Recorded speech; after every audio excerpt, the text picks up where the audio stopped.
Hello, नमस्कार. Cooking with वंदनामध्ये आपलं स्वागत आहे. आज आपण मटर मसाला करी असे बघणार आहोत.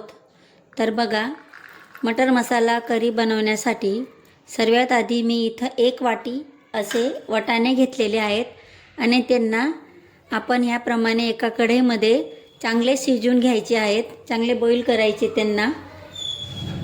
तर त्यासाठी मी बॉईल करण्यासाठी त्यांना गॅसवरती कढईमध्ये ठेवलेले आहेत. आपले वाटाणे शिजत आहे तोपर्यंत आपण मिक्सीमध्ये एक मसाला तयार करून घेणार आहोत. त्यासाठी बघा, मी इथं आलं, लसूण, हिरवी मिरची, कोथिंबीर आणि टमाटर घालून आपण याचं एक स्मूथ असं पेस्ट तयार करून घेणार आहोत. तर बघा, आपण छान असं स्मूथ पेस्ट तयार करून घेतलेलं आहे. त्यानंतर बघा, इथं मी एका वाटीमध्ये फ्रेश दही घेतलेलं आहे आणि त्या दहीमध्ये थोडंसं मीठ घालून त्याला स्मूथ असं फेटून घ्यायचं.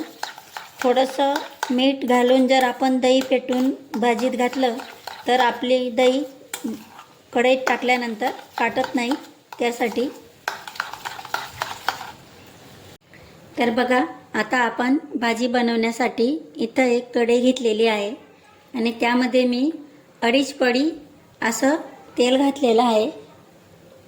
तेल छान असं गरम झालं की नंतर त्यामध्ये जिरं घालायचं, कढीपत्त्याचे पाने घालायचे आणि थोडीशी हिंग घालायची.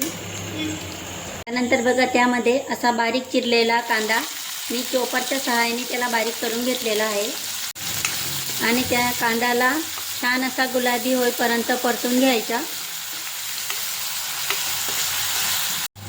आपला कांदा छान असा सॉफ्ट झाला की नंतर त्यामध्ये जे आपण मिक्सरमध्ये टमाटर, हिरवी मिरची, आलं, लसूण ची जी पेस्ट केली होती ती घालायची.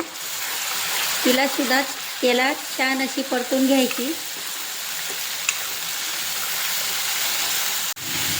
टमाटरचं पेस्ट घातल्यानंतर त्याला तेलात छान परतवायचं, कारण आपण त्यामध्ये जे आलं, लसूण, हिरवी मिरची घातली होती ती कच्चीच घातलेली होती.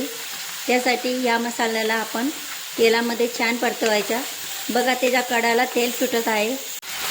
त्याच्या कडाला तेल सुटायला लागलं की नंतर त्यामध्ये आपण सुके मसाले घालायचे. त्यात मी 1.5 चम्मच असं धना पावडर घेतलेलं आहे, 1 चम्मच असं लाल मिर्च पावडर घेतलेली आहे, 1/2 चम्मच असं हळद पावडर आणि 1/2 चम्मच अशी काश्मीरी लाल मिर्च पावडर घेतलेलं आहे. त्यांनासुद्धा तेलात छान परतवायचे. मसाला जर आपला तेलात छान परतवला गेला तर आपली कोणतीही भाजी असली ती टेस्टीच होते. बघा, तुम्ही बघू शकता आपला मसाल्याला किती छान असं तेल सुटलेलं आहे. आता त्यामध्ये आपण गॅसची आच आधी कमी करायची आणि जी दही फेटून ठेवली होती ती घालत आहे.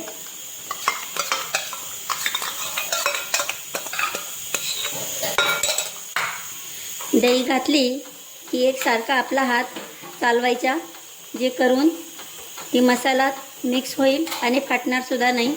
असं तर आपण तिच्यात थोडंसं मीठ घालून तिला फेटलेली आहे म्हणून ती फाटणार नाही. तर बघा, तुम्ही बघू शकता आपल्या मसाल्याला किती छान असं तेल सुटलेलं आहे. तो मसाला कढईला खाली चिटकू नये त्यासाठी त्यात थोडंसं पाणी घालायचं.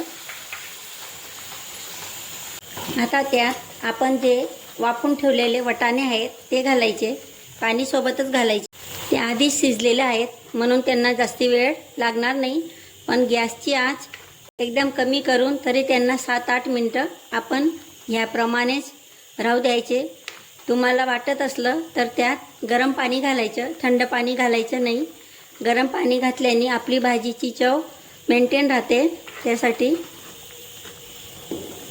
तर बघा, मी त्यात थोडंसं गरम पाणी घालत आहे.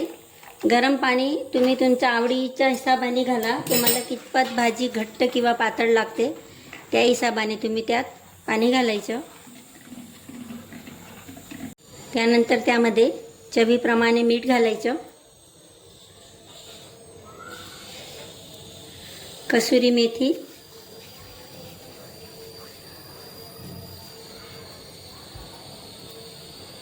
त्यानंतर त्यामध्ये थोडासा किचन किंग मसाला, तुम्ही कोणताही गरम मसाला घालू शकता, आणि थोडीशी कोथिंबीर. ही भाजी तुम्ही भातासोबत, चपातीसोबत किंवा भाकरीसोबत खायला सुद्धा चविष्ट लागते. तुम्ही नक्की एकदा ह्याप्रमाणे ही भाजी बनवून बघा.